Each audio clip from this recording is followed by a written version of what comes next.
Hi, I'm Janet, a professional home economist. I'm here to show you how to sew on a button that's fallen off one of your garments.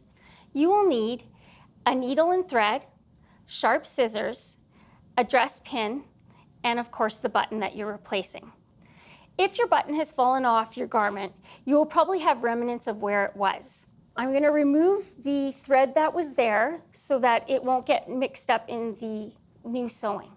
As you can see from the stitching before, it has indented the fabric, so I know exactly where to put my button.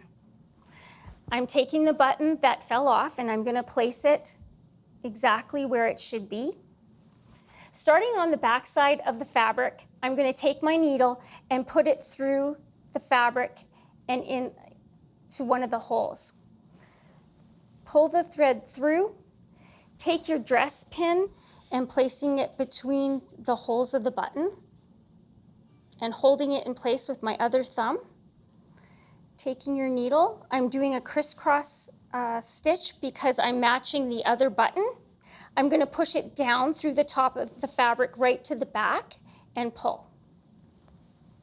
So I've made one stitch. Taking the thread, you're going to go through the bottom of the fabric in the opposite hole and pushing through. You want to pull the thread again and taking the needle and thread, pushing down again through the opposite hole. Taking my thread, I'm going to go through again to the first buttonhole that I had gone through. Pull. And again, I'm going to go to the opposite corner, pushing down and pulling through.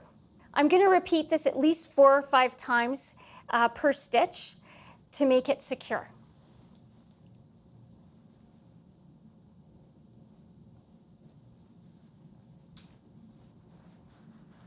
On my last stitch, I'm going to put it through one more time without going through the hole of the button. As you can see, I have made 2 parallel lines with my stitching on the back side. You want to take your needle and put it through one more time without going through the hole of the button. You want to come underneath, and from here, I'm going to remove my push pin, lift up my button, take the remaining thread, and I'm going to wrap it around my button at least 6 times.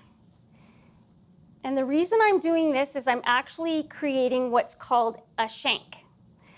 And what the shank does is it protects the stitches that I just made, but it also creates a little bit of space so that when you button up your button, you have that space with the fabric underneath.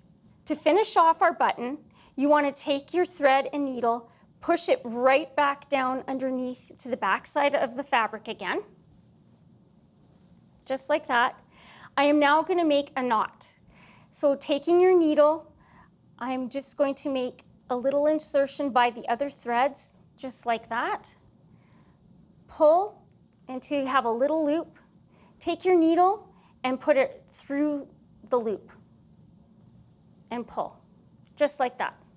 And that has created my knot. Take your scissors and cut very close to the end without cutting the knot that you just made. And there you go. As you can see, the button is on securely. I'm just going to attach it to make sure it's lined up okay, which it is. Just like that. If you have any questions, give us a call or go to our website.